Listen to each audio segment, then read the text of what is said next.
second chapter of my book, so it's not going to make much sense, but I just want to say this is a flashback from 100 years ago.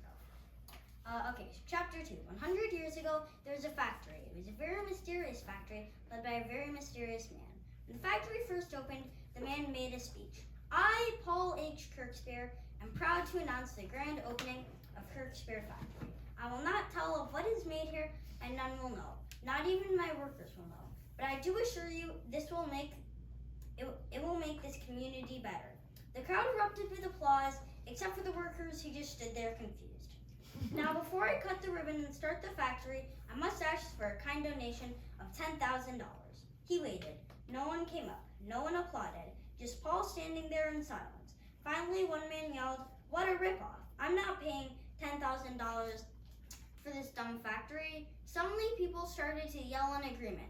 "Why should we pay for a factory when we don't even know what it makes?" one woman yelled. "Hey, Dad," one farmer kid whispered to his father, "can we forget about this stupid factory and go home? I'm hungry and it's really cold." "Yes," his father replied and spat onto the stage, inches away from Paul's nice, shiny black dress shoes. "And let's forget about stupid Paul Kirkspear." The boy's father spat as he said Paul's name as if it was a curse word.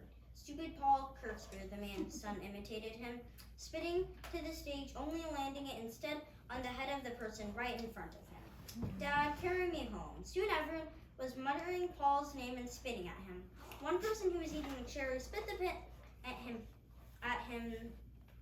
breaking his monocle and nearly taking out one of his eyes. One woman spit so far and so hard it hit Paul's hat. It hit Paul's hat and it fell forward onto Paul's head, ruining his perfectly waxed and groomed mustache. After regaining his balance, Paul took off his hat only to see an angry man charging forward, then punching Paul as hard as he could. After security separated the man from Paul, people started to file out until only Paul was left, broken and bruised, definitely worse for wear, standing on the stage holding the town's ceremonial scissors. They were really just garden trimmers from the supply store a few blocks away. Then, as he wiped blood out of his mustache, he muttered, "Then the ribbon cutting shall wait."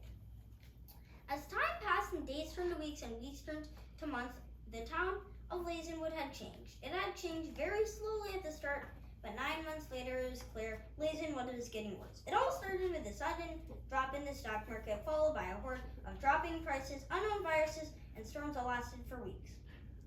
That all created a chain reaction. All the viruses and storms started killing livestock and plants, and without any medicine for the new viruses, farmers watched helplessly as their farms shriveled and died. This caused the grocery stores to lose all their organic food, which made many coffee shops go out of business. Then grocery stores could only sell processed food, which sold very badly, and less money was going to the government.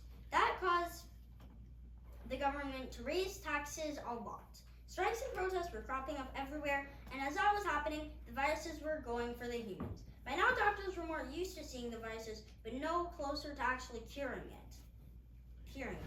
There was one virus a doctor called Neptopolacus, which was said to be truly uncurable. It was true. Whatever Paul had, the town needed it. Then one day, the man who was the first to spit at Paul knew what he had to do. The town had been stubborn for long enough. They all had secretly known that sooner or later someone would have to walk up to Paul's door and do what the man did that day.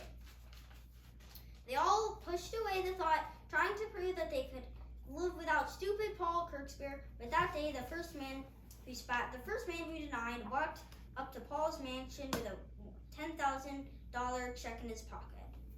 At the ribbon cutting of Kirkspear Factory, all the townspeople had come, hastily waiting for the ribbon to be cut and the town to be saved. But before the ribbon was cut, Paul Kirkspear made a speech, the shortest speech he had ever made and shall make.